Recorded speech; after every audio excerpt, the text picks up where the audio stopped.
तो जी आज हम नॉवल के एपिसोड पढ़ेंगे 32 नफरत से बढ़ी इश्क की इंतहा बाय मदीहा शाह।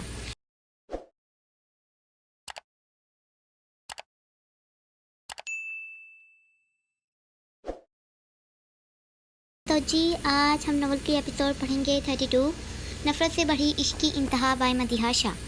जान, आपको पता है आपके आने से पहले हम सब लड़कियों ने हवेली के अंदर डांस किया। पता है लड़कों की जगह लड़कियां लड़के बनी थी। हूर थोड़े धीमे से बोलती मुस्कुराई, जबकि बुरहान सुन हैरान सा अपनी नीली आंखों को बड़ा करता हल्के से मुस्कुराया। जान की जान, लगता है तुम्हें यहाँ बहुत मज़ा आया है। बुरहान इसको अपने साथ लगाए लोन में सबसे अलग बैठा हुआ था, जबकि उसकी नज़रें मुसलसल आयत को ढूंढ रही थी। हाँ, मज़ा तो आया, लेकिन तब जब आप यहाँ आए। हूर पहले थोड़ा मुंह बनाते, जबकि आखिर की बात मुस्कुराते इसको भी मुस्कुराने पर मजबूर कर गई। जितना खुश होना है खुश हो जाओ हूर शाह, क्योंकि ये खुशी सिर्फ चंद दिन की है तुम्हारी ज़िंदगी में। आपको क्या लगता है किसने ये कहा होगा? जान, वैसे आप कितने दिनों के लिए आए हैं? हूर ने मुस्कुराते बुरहान से पूछा। हूर, ऐसे करो, तुम अपनी पैकिंग कर लो, हम साथ ही लाहौर जाएंगे, तब तक मैं आता हूँ। बुरहान उसकी बात टाल वहाँ से सुल्तान शाह की तरफ गया। हूर भी पैकिंग का सोचते उठी और अंदर गई। वैसे मुझे नहीं पता था कि शाह खानदान की लड़कियाँ भी इतना अच्छा डांस कर सकती हैं।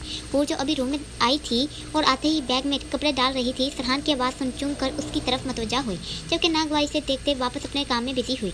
जबकि फरहान जो उसकी ये अदा देख आराम से चलते उसके मुकाबले आया। चलें, आपको अब तो पता चल गया कि शाह खानदान की लड़कियां भी ज़माने के साथ बहुत मॉडल हो गई हैं। फिर ये हैरानगी कैसी? वो बैग को बंद करते एकदम बेड से झुके से खड़ी हुई, जबकि फरहान जो उसके करीब ही मौजूद था उसके ऐसे खड़े होने से उसके करीब हुआ। एक पल में दोनों की नजरें मिली थी। फरहान उसके शफाफ चेहरे को देख खोया था, जबकि हूर का भी दिल जोर से धड़का था। हूर ने जल्दी से नजरें फेरी थी और इसके सामने से चलती सोफे की तरफ गई थी, जहाँ पर लैपटॉप पड़ा हुआ था। आपको कोई काम था जो आप ऐसे यहाँ चले आए? वो अपने दिल की धड़कनों को समझने की कोशिश कर रही थी, जबकि खिड़की से ठंडी हवाएं उसके चेहरे को छूते फरहान की तरफ जा रही थी। नहीं, काम तो कोई नहीं था, बस आपकी तारीफ करनी थी कि आज आपका डांस देख मुझे किसी की याद आ गई। पता है, मुझे लगा कि ये डांस मैंने पहले भी कहीं देखा है। फरहान गौर से उसके चेहरे को देख एक बार फिर सामने आया था।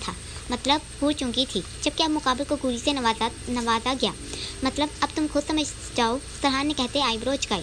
चलो तुम मुझे बताओ, तुम कभी लाहौर में रेड एरिया की तरफ गई हो? फरहान ने संजीदगी से कहते हूर को देखा था। रेड? हूर उसको ऐसे देख घबराई थी, जबकि जल्दी से अपनी घबराहट को छुपाया था। लाहौर में इस नाम की भी कोई जगह है? और जल्दी से बोलती खिड़की के पास गई थी, जबकि उसको फरहान का ऐसे पूछना कुछ ठीक नहीं लगा था। जैसा डांस आज किया मैंने, वैसा 3 साल पहले इस कोठे पर किया था। क्या ये इसलिए मुझे ये सब पूछ रहा है? क्या ये उस रात वहाँ था? पर ये वहाँ कैसे हो सकता है? आयत तो कहती है ये बहुत शरीफ है।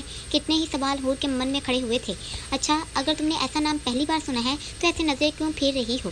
फरहान को गुस्सा आया था, जबकि वो एकदम सोफे के साइड से होते उसकी तरफ बढ़ा था और उसको बाजू से पकड़ते घुमाते अपनी तरफ किया था, क्योंकि वो ये डांस देख कोठे की वो रात याद करने लगा था जब 3 साल पहले इसने कोठे पर एक लड़की को डांस करते देखा था। जब इसने इस लड़की को देखा था तब वो उसको अपनी परी लगी थी, काली आंखों वाली, वैसी खूबसूरती। वो एक बार सच सच सुनना चाहता था। ये क्या बदतमीजी है? हूर फरहान को ऐसे अपने सामने देख गुस्से में आई थी, जबकि फरहान ने गौर से उसके चेहरे को उसकी आंखों को देखा था। वही काली आंखें, वैसे ही ब्राउन बाल, वैसी ही खूबसूरती। दिल ने हर चीज़ को देख गवाही दी कि ये वही लड़की है, इस रात वाली। हूर, मैं कोई बदतमीजी करना नहीं चाहता, मुझे साफ साफ सच बताओ, तुम जन्नत कोठे पर क्या कर रही थी? फरहान एकदम सपाट हुआ। देखो मिस्टर फरहान, आपको किसी ने ये हक नहीं दिया कि आप मुझसे ऐसे चलाकर बात करें, और वैसे भी आपका दिमाग ख़राब हो गया है। कौन सा कोठा? आप कैसी बातें कर रहे हैं? हूर ने एकदम से तेज़ी में कहते अपनी बाजू मुकाबल के हाथ से छुड़वाई थी। हुआ हो, अच्छा तो तुम्हें ये बस बातें ऐसे ही बकवास लग रही हैं। 3 साल पहले तुम इस गंदी जगह पर क्या कर रही थी? फरहान गुस्से से बोलते अब के उसको कमर से जकड़ अपने बेहद करीब कर गया। हूर को एक पल में उसकी आंखों को देख खौफ आया था, जबकि वो उसकी कुर्बत में झुलसने लगी थी। मैं कुछ पूछ रहा हूँ। फरहान उसको वैसे ही अपने हसार में फड़फड़ाते देख कर्जदार आवाज़ में बोला था। आप कौन होते हैं मुझसे ऐसे इतने सवाल पूछने वाले? और वैसे भी ये मेरी लाइफ है, मैं कुछ भी करूं, मैंने अपनी ज़िंदगी के किसी भी फैसले में बोलने का किसी को हक नहीं दिया। और को फरहान की कुर्बत मदहोश कर रही थी। वो मुसलसल उसके हाथ को अपनी कमर से हटाने की कोशिश कर रही थी। तुम किसी को फैसले लेने का हक दो या ना दो, मुझे कोई फ़र्क नहीं पड़ता। मुझे अभी सिर्फ अपनी बात से मतलब है। मेरी आंखों में देख मुझे बताओ, इस रात तुम वहाँ क्यों थी? फरहान उसको झटका देते मज़ीद करीब कर गया, जबकि हूर के ब्राउन बाल भी लहर की तरह झटका खाते फरहान के हाथों पर पर्दे की तरह चुके। दोनों की गर्म सांसें एक दूसरे को जा रही थी, मगर दोनों ही एक दूसरे की आंखों में खोए थे। मुझे ऐसे देखने से मेरी बात नहीं बदलेगी। मुकाबा ने बहुत होशियारी से नजरों का आसीर तोड़ा था। हूर के ब्राउन बाल भी लहर की तरह झटका खाते सरहान के हाथों पर पर्दे की तरह झुके। दोनों की गर्म सांसें एक दूसरे को उलझा रही थी, मगर दोनों ही एक दूसरे की आंखों में खोए थे। मुझे ऐसे देखने से मेरी बात नहीं बदलेगी। मुकाबा ने बहुत होशियारी से नजरों का आसीर तोड़ा था, जबकि हूर भी लड़खड़ाई थी और जल्दी से अपनी नजरों का दाविया बदला था। मुझे भी कोई शौक नहीं ऐसे देखने का। वैसे भी शायद आपको कुछ देर पहले के अपने कहे अल्फाज याद नहीं। अभी तो कहा था कि मैं तुम्हारी आंखों में देख सच बताऊं। हूर ने हूबहू सरहान की तरह बोलते अपने मुंह को बिगाड़ा था, जबकि सरहान का गुस्सा हवा की तरह उड़ा था। मिस्टर सरहान शाह, मैं वहाँ नहीं गई, हूर ने पार से कहते अपनी काली आंखों को बड़ा किया था, जबकि सरहान ने इसी पल इसको अपने से अलग किया था। ये मत सोचना कि मैंने तुम्हारी कही बात मान ली।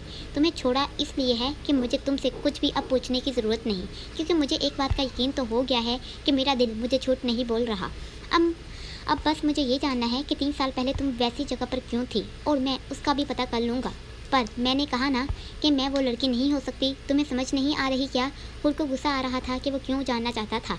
अच्छा ठीक है, तुम कहती हो तो मान ली, मगर अगर ये साबित हो गया कि वो लड़की तुम ही थी तो हूर शाह, मैं तुम्हें छोड़ूंगा नहीं, बल्कि अगली मुलाकात में मैं तुमसे सब कुछ पता करूंगा कि तुम क्या कर रही थी, और तब तुम्हारे पास मेरे सवालों के जवाब देने के अलावा कोई चारा नहीं होगा। सरहान तो कहते गया था, जबकि हूर परेशानी से अपना सर पकड़े सोफे पर बैठी थी। मुझे आय से बात करनी होगी। ये कैसे 3 साल पहले के बारे में जानता है? एक बात तो साफ हो गई कि ये खड़ूस सरहान शाह उस रात वहाँ था। अगर इसने मुझे देखा था तो क्या आयत को भी देखा था? हूर का दिमाग घूमने लगा था। कहीं इसने तो पैसे नहीं दिए थे? अचानक से फिर सवाल उभरा था। हूर पूरी तरह उलझ गई थी, जबकि पल में ही सर दर्द शुरू हुआ था। हाँ हूर, अनार रोटी बनाते फ़ोन को कान पर लगाए प्रीशा को भी आवाज़ दे चुकी थी। अनार, मुझे जन्नत कोठे पर आने वाले खास मर्दों की लिस्ट चाहिए, वो भी कल सुबह तक। और हाँ, एक बात और, वो जल्दी से बोली थी, जबकि फ़ोन के दूसरे पार अनार अपने हाथ धोते जल्दी से फ़ोन पर मतवजा हुई थी। 3 साल पहले इस रात कोठे पर कितने खास लोग आए थे ये भी पता करना, और मुझे इस रात वाले हर इंसान का नाम चाहिए। उन्होंने सोचते अनार को गोया, ठीक है मैं आलिया से बोलती हूँ, लेकिन कल सुबह तक पता करना थोड़ा मुश्किल होगा। लेकिन तुम्हें अचानक से क्यों जानना है? अनार भी परेशान हुई। आप ही बाबा खाना नहीं खा रहे, बोल रहे हैं कि चाचा के आने के बाद ही खाएंगे। अनार अभी हूर से बोल रही थी कि प्रीशा देखे बिना आते ही मुंह फुलाई बोली, मैं लाहौर आते ही तुम्हें बताती हूँ, कल को बात होती है। हूर आया को सामने से आते देख कॉल बंद कर गई। प्रीशा, कितनी बार बोला है जब मैं कॉल पर होती हूँ तब मेरे पीछे से मत बोला करो। अनार को गुस्सा आया था, मगर वो उसको प्यार से बोली, सॉरी आपी। प्रीशा मुँह बनाते कान को हाथ लगाते बोली, कोई बात नहीं, पर अगली बार याद रखना। अनार उसका हाथ कान से हटाते रूम की तरफ गई थी। क्या यार, मैं कब से तेरा इंतज़ार कर रहा हूँ, कितनी देर कर दी तूने, और वैसे भी तू ऐसे आज बाहर क्यों आ गया? लगता है तू भूल गया है कि बहुत से लोग तुझे पागलों की तरह ढूंढ रहे हैं। कादी सामने बैठे शख्स की तरफ पानी का प्याला करते पास ही बैठा, जबकि वो शख्स जल्दी से प्याला पकड़े अपने चेहरे से कपड़ा हटाए पानी पीने लगा। वो बस आते आते देर हो गई। बड़े शहरों का यही मसला है, दिन भर लोग सोते हैं और रात को सब लोग अपने घर वालों को लेते सड़कों पर निकल पड़ते हैं। ट्रैफिक की वजह से देर हो गई, और वैसे भी कितनी देर में छुप सकता हूँ?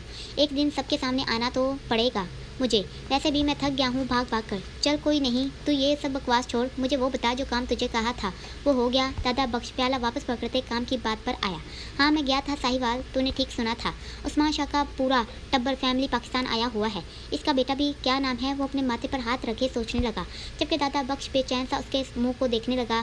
हाँ बुरहान शाह, वो भी आया हुआ है, सुना है बहुत बड़ा कारोबार है उसका खुद का। वो कल अपने डिफेंस वाले घर पर आने वाला है, यहाँ लाहौर। कादरी ने जल्दी से उसके आने की इत्तला दादा बख्श को दी थी, जबकि यह सुन वो मुस्कुराया था। मगर दादा बख्श, आज भी तुझे सब सुल्तान शाह के आदमी ढूंढ रहे हैं, इसलिए बोल रहा हूँ, अभी तुझे कहीं भी अकेले जाने की ज़रूरत नहीं। मुझे तो ये समझ नहीं आ रही कि तो उस्मान शाह के बेटे का सब कुछ जानना क्यों चाहता है। कादी भी हर बार उलझ जाता था, क्योंकि दादा बख्श हर बार सिर्फ उस्मान शाह के बारे में ही पूछता था और कोशिश करता था कि सिर्फ इनकी ही कोई खबर मिल जाए।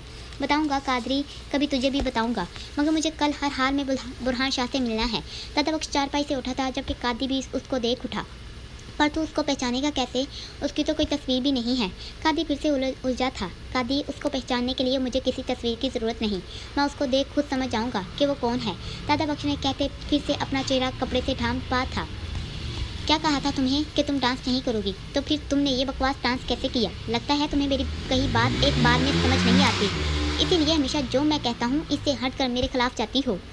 अभी इरम वॉशरूम में इंटर इंटर हुई ही थी कि अचानक से उसके पीछे किसी भूत की तरह मान भी दाखिल हुआ। जबकि अंदर दाखिल होते मुकाबले ने बहुत होशियारी से दरवाज़ा बंद किया और उसको बाजू से पकड़ते डोर के साथ लगाया। इरम तो मान को ऐसे देख अंदर तक कांपी, जबकि उसको चंद घंटे पहले वाले पल भी याद आए थे जब मान नादिया के करीब मौजूद था। वो शौक है तुम्हें मुझे नीचे दिखाने का, मैंने ऐसा भी क्या कर दिया, सिर्फ डांस ही तो किया था। इरम तो मान की कुर्बत में ठंडी ही पड़ गई थी, जबकि वो शिकायती नज़रों से उसको तक रही थी। वो बहुत मुश्किल से उसकी नज़रों में देख पा रही थी। और वैसे भी आप ऐसे कैसे मेरे पीछे यहाँ आ सकते हैं, आपको मैनर्स नहीं है, ऐसे कैसे किसी लड़की के पीछे वॉशरूम में सीधे कुत्ते चले आए। इरम ने कहते मान को शर्म दिलानी चाहिए, जबकि नादिया वाला गुस्सा भी उभर रहा था। पहली बात, मैं किसी लड़की के नहीं बल्कि अपनी बीवी के पीछे यहाँ वॉशरूम में आया हूँ। एंड दूसरी बात, वो अपनी तरफ इशारा करते फिर से बोला था, तुम मुझे मैनर्स ना ही बताओ तो बेहतर होगा, तुमसे ज़्यादा मुझे मैनर्स का इल्म है। और मान खान कभी अपने मैनर्स भूलता नहीं। वैसे भी बीवी के पीछे कहीं भी चले जाओ, कोई मैनर्स नहीं लगते। माँ ने उसको देख स्पाट अंदाज तंजिया बात कही। अच्छा, ये आपको किसने कहा कि मैनर्स नहीं लगते? इरम मान के इतने करीब होने से घबरा रही थी, लेकिन नादिया वाला गुस्सा भी आहिस्ता आहिस्ता निकाल रही थी। इसलिए जो मुंह में आया बोलती मान की साइड से निकलती वॉश बेसन के सामने गई, जहाँ इसे अपने पीछे शीशे में मान का अक्स भी नजर आ रहा था। जैसे ही मान ने पलट कर इसे देखा, उसने नजरें नीचे करते जल्दी से पानी चलाया और अपने चेहरे पर पानी के छींटे मारे। अच्छा, मियाँ बीवी के दरमियान में कौन से मैनर्स लगते हैं, तुम ही मुझे बता दो, क्योंकि जहाँ तक मुझे इल्म है मियाँ बीवी में तो सब कुछ जायज़ होता है, तो ये मैनर्स कहाँ से आ गए? मुकाबल कहते इरम को बाजू से पकड़ते अपनी तरफ घुमा गया, जबकि इरम तो धड़कते दिल से अपने सामने खड़े अपने शौहर को देख रही थी, जो चंद पल किसी और के करीब मौजूद था। ये एहसास इसको पागल सा कर रहा था। दूसरी तरफ मान, जो इरम से सवाल पूछने आया था, इरम के चेहरे पर शबनमी कतरों की बूंदों में छुपी दिलकशी में खोया। जबकि अब सीन कुछ यूँ था कि इरम वॉश बेसिन के साथ लगी हुई थी और मान उसके दोनों तरफ हाथ रखे बेहद करीब खड़ा था, जिससे इन दोनों की सांसें एक दूसरे से टकरा रही थी। मान के परफ्यूम की खुशबू इरम को मदहोश कर रही थी। दूसरी तरफ मान भी मदहोशी के आलम में बहकते इरम के मज़ीद करीब होने लगा। इससे पहले कि वो कोई गुस्ताखी करता, बुरहान की आवाज़ सुन होश में आया, जबकि जल्दी से अपने जज्बात पर काबू पाते इरम की तरफ देखा, जो आंखें बंद किए खड़ी थी। वाह, अभी तो तुम मेरे वॉशरूम में आने पर मुझे मैनर्स सिखा रही थी और क्या बोल रही थी कि मैं किसी लड़की के पीछे ऐसे वॉशरूम में घुस आया वगैरह वगैरह, और अभी मैं थोड़ा सा तुम्हारे करीब क्या हुआ तुम सब भूल गई। मान मुस्कुराते तंजिया कहते अपनी अंदर के जज्बात साफ छुपा गया, जबकि इरम उसकी बातें सुन शर्मिंदा सी हुई। उसको तो अभी तक यकीन नहीं आ रहा था कि मान उसको कैसे ये सब बोल सकता है। आप कहना क्या चाहते हैं? इरम को मान की बातें बुरी लगी कि वो अपने जज्बात का ऐसे मजाक कैसे उड़ा सकता है। और वैसे भी मैं आपके नज़दीक नहीं आई थी, बल्कि आप खुद इस लड़की की और खींचे चले आए थे। इरम ने अपनी तरफ इशारा करते तंजिया बात कहते मान की तरफ उछाली। अब इरम ने भी फैसला कर लिया था कि वो मान की ऐसी बातें नहीं सुनेगी, चाहे वो इससे मोहब्बत करती है, मगर उसकी भी कोई सेल्फ रिस्पेक्ट है। अब ये तो नहीं कि वो हर बार इसे डिग्रेड करे और वो चुपचाप सुनती रहे। और आज तो माँ ने हर हद पार कर दी थी। क्या बकवास की तुमने? इरम की बात सुन मुकाबल को तो आग ही लग गई और इसने गुस्से में उसका मुंह दबोचे धाड़ा, जबकि उसकी पकड़ की सख्ती से इरम की आंखों में पानी भरा। तुम कहना क्या चाहती हो कि मैं किसी लड़की के नज़दीक? वो गुस्से से कहता रुका था और उसकी आंखों में देखा था।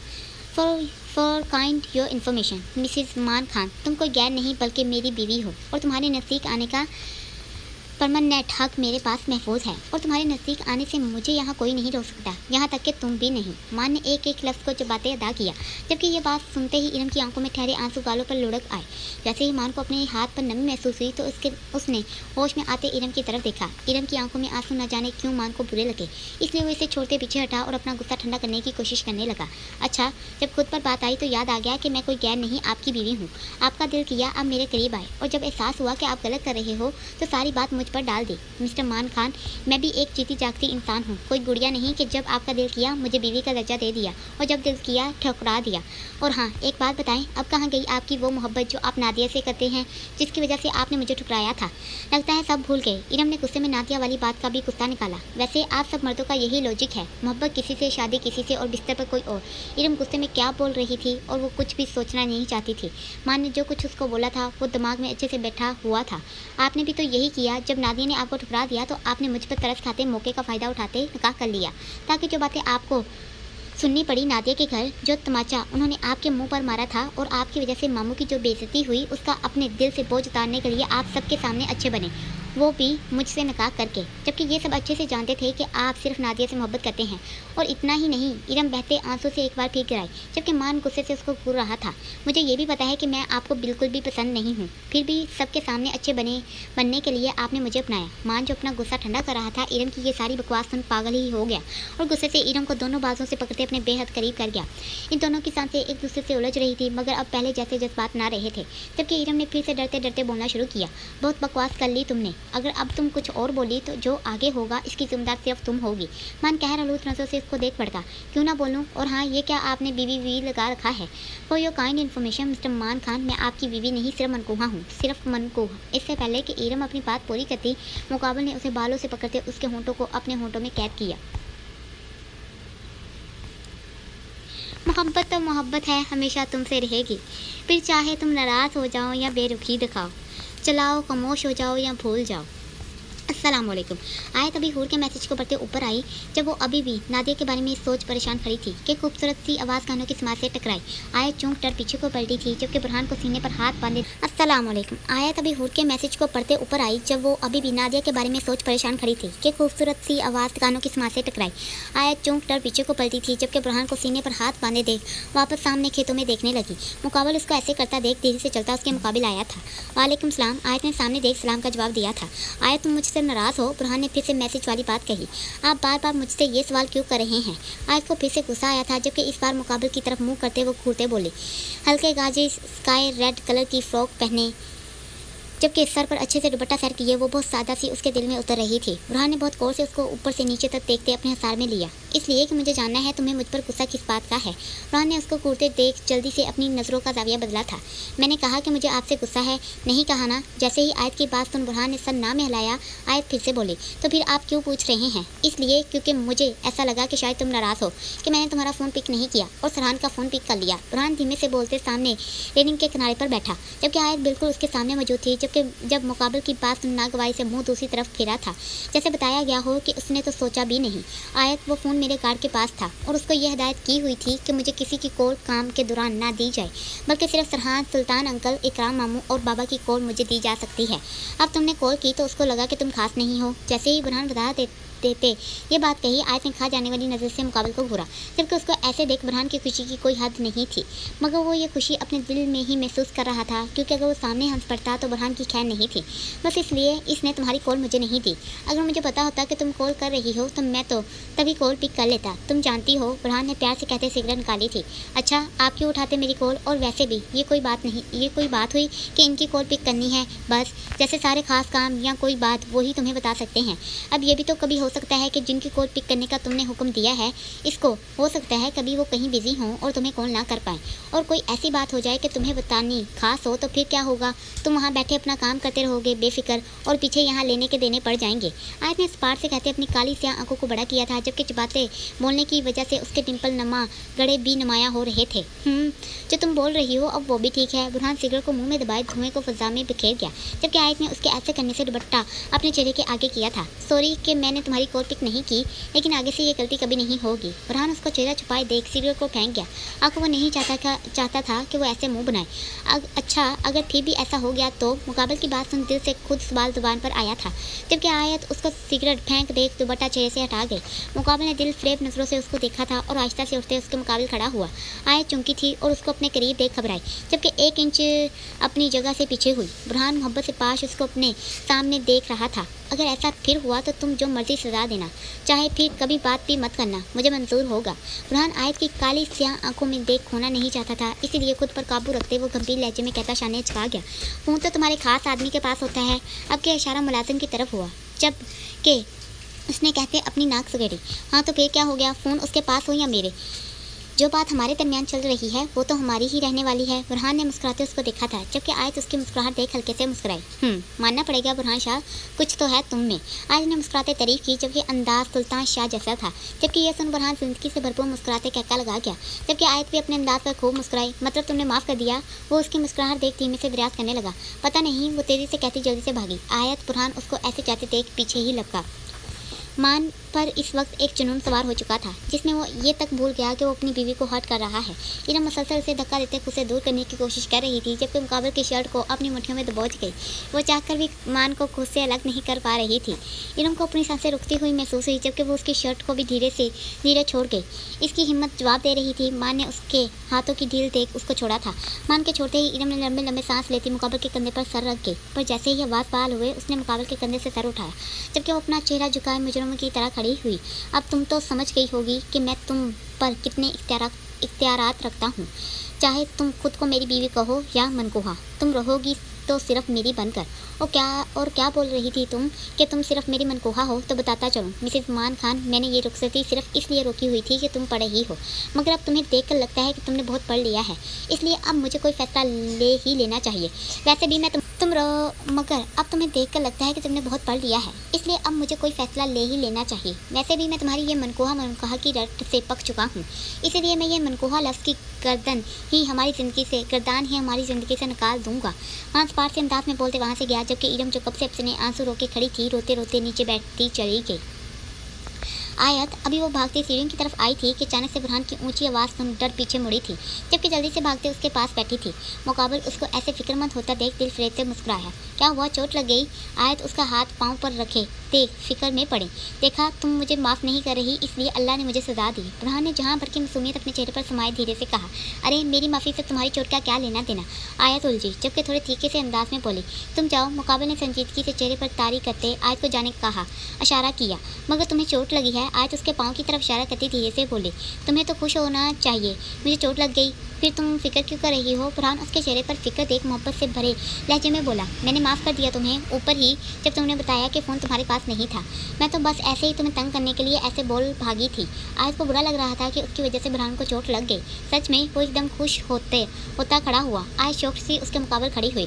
मैं तो ऐसे ही मजाक कर रहा था देखने के लिए कि तुम मेरी मदद के लिए आती हो या मुझे मुसीबत में छोड़ चली जाती हो। बुरहान धीरे से कहते उसको आँख मार अब के बार आगे भागा जबकि आयत का गुस्से से चेहरा लाल हुआ। मिस्टर बुरहान शाह वो बातें बोलती पीछे ही भागी थी।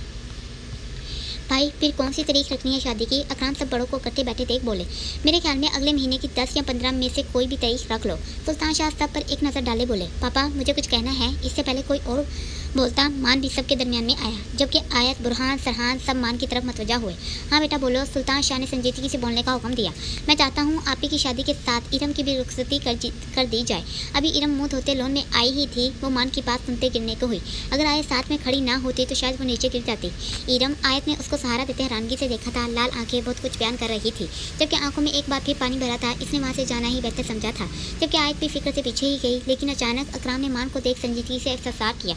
अकराम बेटा जवान है, समझदार भी है, अब तो माशाल्लाह से काम भी करने लगा है। मुझे नहीं लगता कि इसने काम में देर करना ठीक होगा। नकाह हुआ है, रुखसती भी टाइम पर कर देनी चाहिए। सुल्तान शाह ने अकराम को देख आराम से मशवरा पेश किया। आखिर आगे का फैसला बाप ही करने वाला था। ठीक है भाई साहब, मुझे क्या एतराज़ होगा। मैं तो चाहता था पहले इरम की पढ़ाई खत्म हो जाती। वैसे भी मान ने भी यही पहले सोचा था। अब ऐसे अचानक कहा तो वजह जाननी चाहिए। अकराम ने मान का पार चेहरा देखते ससी से कहते इजहार किया, फिर ठीक है, फैसला हो गया। अगले महीने की 15 तारीख शादी के लिए मुकर्रर हुई। मुबारक हो सबको। सुल्तान शाह ने मुस्कुराते सबको खुशी से कहा जबकि हर कोई खुशी से मिठाई एक दूसरे को खिलाने लगा। इरम, क्या हुआ? आयत दौड़ते तकरीबन इसके पीछे रूम में आई थी जबकि वो बेड के साथ बैठती रोते चली गई। आयत को कुछ समझ नहीं आ रही थी कि आज हो क्या रहा था। अभी तो वो नादिया की परेशानी को भुलाए बुरहान की वजह से कुछ मस्ती करते फिक्र से आज़ाद हुई थी कि अब अचानक इरम कैसे रोना स्कूल जा रहा था। आयत, तुम्हारा भाई बहुत ख़राब है, मैं कभी इसको माफ़ नहीं करूँगी। मुझे वो एकदम अपनी गालों को रगड़ते आयत की तरफ पलटी थी जबकि उंगली अपनी तरफ किए हुए आंखों से कई आंसू गिरा गई थी। मुझे अपनी जूती की नोक पर रखना चाहता है। मुझे आज अपने ऊपर हद से ज़्यादा गुस्सा आ रहा है कि मैंने एक ऐसे इंसान से मोहब्बत की जो मेरी मोहब्बत के लायक बिल्कुल भी नहीं। क्यों? मैंने एक जज्बात से खेलने वाले इंसान से मोहब्बत की। इरम दर्द में थी, अपने दिल के दर्द में वो मान की मोहब्बत चाहती थी, मगर ऐसे बिल्कुल भी नहीं। इरम, हुआ क्या है? कुछ तो ठीक से बताओ। आयत को मोहब्बत लफ्ज़ सुन ही चक्कर आने लगे थे जबकि मोहब्बत के नाम से वो पक चुकी थी। नादिया की हालत भी उसी मोहब्बत की वजह से बनी थी और इरम भी इसी मोहब्बत में जल रही थी। वो ये रुखसती मुझ पर अपनी मर्जी चलाने के लिए करवाना चाहता है। मैंने आज सब लड़कियों के साथ डांस किया, क्या कर लिया पता नहीं क्यों उसको मेरी हर खुशी से तकलीफ होती है। इरम हिचकियों से भरे रोते मुश्किल से बात को मुकम्मल कर पाई थी। इरम, अभी मुझे कुछ समझ नहीं आ रही कि मैं तुझे क्या बोलूँ, मगर हाँ इतना ज़रूर बोलूँगी, जो भी तुम दोनों के दरमियान में चल रहा है वो अपने तक ही रख रखना, इसमें किसी तीसरे को दखल अंदाजी बिल्कुल भी ना करने देना।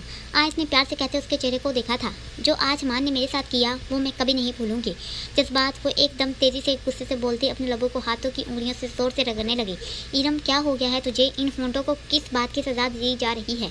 इनका क्या कसूर? इरम को ऐसे गुस्से में देख आयत के कुछ भी पले नहीं पड़ रहा था। सारा कसूर इनका है। इरम को समझ नहीं आ रहा था कि आयत को कैसे बताए मान की हरकत का। इसीलिए वो आधी बात दिल में दबाए जितना आयत को बता सकती थी बोल गई थी। आगे तो वो खुद सोच आंखों को बंद कर जाती थी। वैसे भी वो मान की इस हरकत का बताकर आयत और मान के दरमियान लड़ाई की कोई दीवार खड़ी नहीं करना चाहती थी। जितनी बार देख सकते हो देखो, क्योंकि मुझे जवाब में सिर्फ हाँ चाहिए, सिर्फ हाँ। वो सब पर कहर आलूद नजर डाले तकरीबन थाड़े फनकारा था। जुलेखा बेगम डरते डरते एक बार फिर से फ़ोन पर नज़र मकबूज कर गई, जबकि बशीर भी जुलेखा बेगम को देख फ़ोन पर मौजूद तस्वीर को गौर से देख रहा था।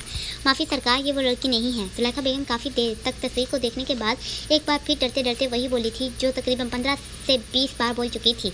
तुम लोग मुझे पागल बनाना चाहते हो या चाहते हो कि जो गुस्सा मैं नहीं कर रहा वो करूँ?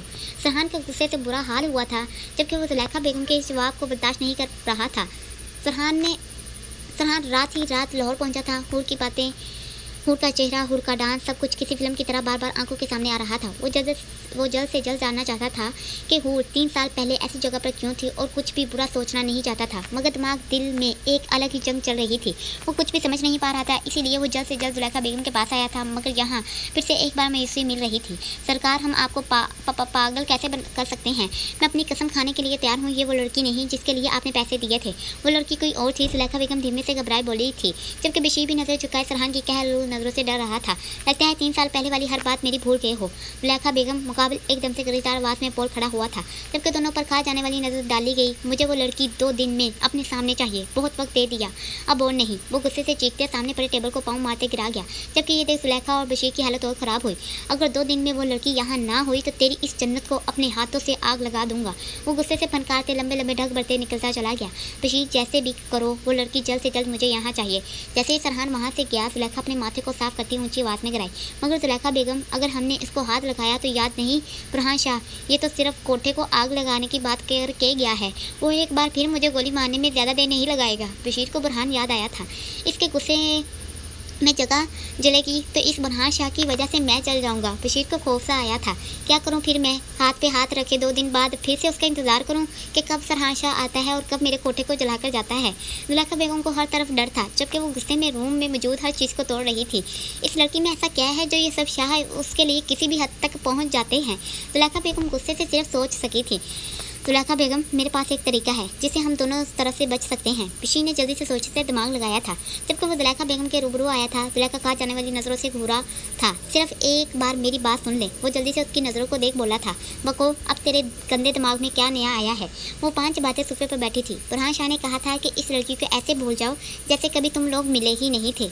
मेरे ख्याल में हमें भूल जाना चाहिए। वैसे ही पहले मेरी पूरी बात सुन लो। अगर हम इस लड़की को भूल गए तो बुरहान शाह से बच जाएंगे। और सरहान शाह, वो गुस्से से धाड़ी, इसका भी एक हल है। देख, ये सरहान शाह बस वही लड़की चाहता है। अब इसको क्या पता वो कौन सी लड़की थी? क्यों ना जिस लड़की की वो तस्वीर दिखा रहा था इसी को ही उठाकर वही लड़की बनाकर पेश कर दिया जाए। ऐसे वो भी खुश, बुरहान शाह भी और हम भी हर तरफ से महफूज। बशीर अपने दिमाग को तेज़ी से इस्तेमाल करते खुद पर हैरान होता मुस्कुराया। मतलब तू बोल रहा है ये तस्वीर वाली लड़की को? जुलेखा का दिमाग भी चला था। हाँ, इसको हर हाल में बस यही लड़की चाहिए। तो बस ठीक है, बशीर ने भी सोच लिया था जल्दी से, फिर तू इसको ले आ। जुलेखा भी कुछ सुकून में आई थी। अब्बा, कहाँ जा रहे हो? प्रीशा भागते अपने बाप के साथ में हाइल हुई थी। बेटा, मुझे कुछ काम है, मैं बस आता हूँ। वो प्यार से शफ़क़त से भरा हाथ रखते बाहर निकलते चले गए। प्रीशा पहले मुंह बनाए खड़ी थी, पर बाप के प्यार पर वो मुस्कुराते अंदर चली गई। हाँ अनार, वो मुश्किल से ही तेरा काम हो पाया है, मगर अभी और बहुत खास नाम हैं जिनका पता नहीं चला। लेकिन मैंने एक लिस्ट भेजी है तुझे, लैपटॉप पर देख लेना। अनार कैफ़े में बैठी लैपटॉप से हूर को मेल करते साथ फ़ोन पर बता भी रही थी। और हाँ, आलिया ने कुछ पिक भी ली हैं। आज कोई वहाँ आया था, शायद वो मैंने बोला है उसको कि तुझे भेज दे। ठीक है, थैंक्स। हूर ने जल्दी से कहते कॉल काटी थी, जबकि जल्दी से बेड पर पड़े लैपटॉप को खोला था। मतलब ऐसा कोई भी अमीर नहीं जो इस जगह ना गया हो। वो इतने अमीर लोगों के नाम पढ़ते देख शौक सी बड़बड़ाई। अभी वो नाम देख रही थी कि फ़ोन पर मैसेज की वेट हुई। सरहान शाह। जैसे ही हूर ने नाम देखा, साक्षी फ़ोन को देखने लगी, जहाँ पर आलिया ने कुछ कुछ तस्वीरें भेजी थी। ओह, मतलब मैं ठीक थी, इसी ने पैसे दिए थे। जैसे ही हूर ने सरहान की तस्वीर जुलेखा बेगम के साथ देखी, गुस्से से खड़ी हुई थी। मिस्टर सरहान, अब तुम्हारी अच्छाई का ढोंग खत्म। मैं सबको बताऊंगी तुम्हारे बारे में, सबसे पहले आयत को, जो तुम्हें बहुत नेक करदार इंसान मानती है। हूर ने गुस्से से एक बार भी तस्वीर को देखा था जबकि आयत को कॉल मिलाई।